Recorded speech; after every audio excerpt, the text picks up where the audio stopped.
Entah disadari atau tidak, masalah pendidikan di Indonesia adalah keterbatasan jumlah guru yang terampil. Umumnya, guru-guru terampil dan berkualitas tersebar di kawasan kota atau daerah yang notabene mudah diakses. Sedangkan daerah-daerah terpinggir dan terpencil sulit sekali mendapatkan guru yang terampil. Sehingga terdapat pula kesenjangan kualitas lulusan peserta didik yang baik. Tidak heran jika generasi yang tinggal di pelosok tidak terekspos atau muncul di permukaan. Itu sebabnya ini menjadi PR bagi pemerintah dalam upaya pemerataan tenaga pendidik terampil untuk pelosok agar terjadi pemerataan. Masalah pendidikan di Indonesia, saya yakin sering dikeluhkan, baik dikeluhkan oleh wali murid, guru, dan muridnya itu sendiri. Tidak dapat dipungkiri dari segi sarana dan prasarana memang kurang memadai, terutama sekolah-sekolah yang ada di pedesaan, pinggiran, dan sekolah yang ada di pelosok. Ini masalah yang klasik dan sudah tidak asing lagi.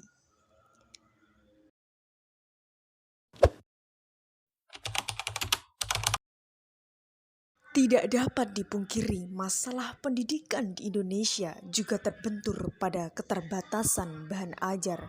Kurangnya keterbatasan bahan wajar menurut saya hal yang sangat wajar.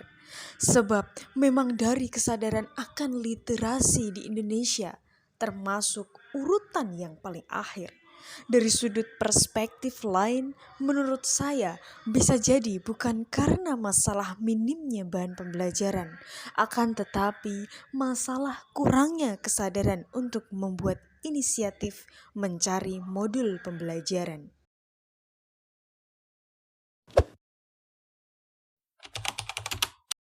Masalah pendidikan di Indonesia terkait mahalnya dana pendidikan inilah yang akan menambah angka putus sekolah.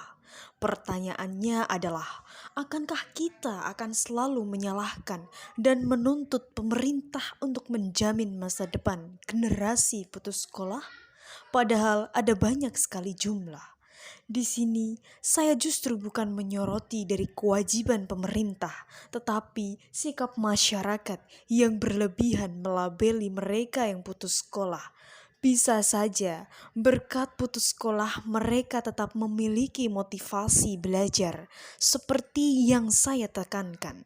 Belajar bisa dilakukan secara non-pendidikan, bisa belajar dengan alam, belajar dengan lingkungan sosial, dan belajar dengan pengalaman yang justru memiliki kualitas pendewasaan dan kemandirian yang lebih baik.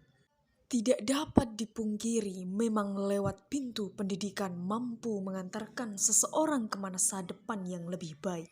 Bahkan cukup bermodal peringkat terbaik dan dari sekolah terbaik bisa menentukan nasib seseorang.